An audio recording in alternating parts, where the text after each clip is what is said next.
చంద్రయాత్రలో మరో భారీ వైఫల్యం. నాసా మిషన్ విఫలం. ఏమైందో తెలుసా? ఇంట్యూటివ్ మెషిన్స్ చంద్ర మిషన్ తాజా అప్డేట్. చంద్రునిపై మరో విఫల ప్రయోగం. అమెరికాకు చెందిన private aerospace company intuitive machines సంస్థ IM-2 అథేనా మిషన్ మరోసారి విఫలమైంది. ఫిబ్రవరి 2025-27న ఈ మిషన్ చంద్రుడి దక్షిణ ధ్రువ ప్రాంతంలోని మోజ్ మోటన్ క్రేటర్ వద్ద ల్యాండ్ కావాల్సి ఉండగా లక్ష్య స్థానానికి దూరంగా క్రాష్ అయ్యింది. ఎందుకు విఫలమైంది? ల్యాండింగ్ సమయంలో ల్యాండర్ క్రేటర్లో పడిపోయింది. దీంతో అది పక్కకు ఒరిగిపోయింది. సౌర శక్తి ప్యానెల్స్ సరిగ్గా అమర్చబడకపోవడంతో శక్తి ఉత్పత్తి తగ్గిపోయింది. ల్యాండింగ్ తర్వాత 12 గంటలకే మిషన్ ఆగిపోయింది.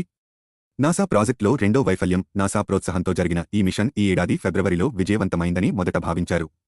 కానీ ఇప్పుడు ల్యాండర్ పూర్తిగా మౌనంగా మారింది. 2024లో ఓడిసియూస్ ల్యాండర్ కూడా ఇలాగే చంద్రునిపై పడిపోయింది. భవిష్యత్ ప్రయోగాలు. ఈ విఫలతల తర్వాత కూడా ఇంట్యూటివ్ మషీన్స్ సంస్థ IM-3, IM-4 అనే 2 కొత్త మిషన్లనుతో కలిసి తయారు చేస్తోంది. భవిష్యత్తులో మనిషిని చంద్రుడిపై స్థిరంగా నివసించేలా చేయడమే నాసా ప్రధాన లక్ష్యం.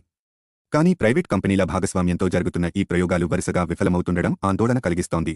ఇలాంటి మరిన్ని తాజా అప్డేట్స్ కోసం అభి టీవీ న్యూస్ ఛానల్ ఫాలో అవ్వండి.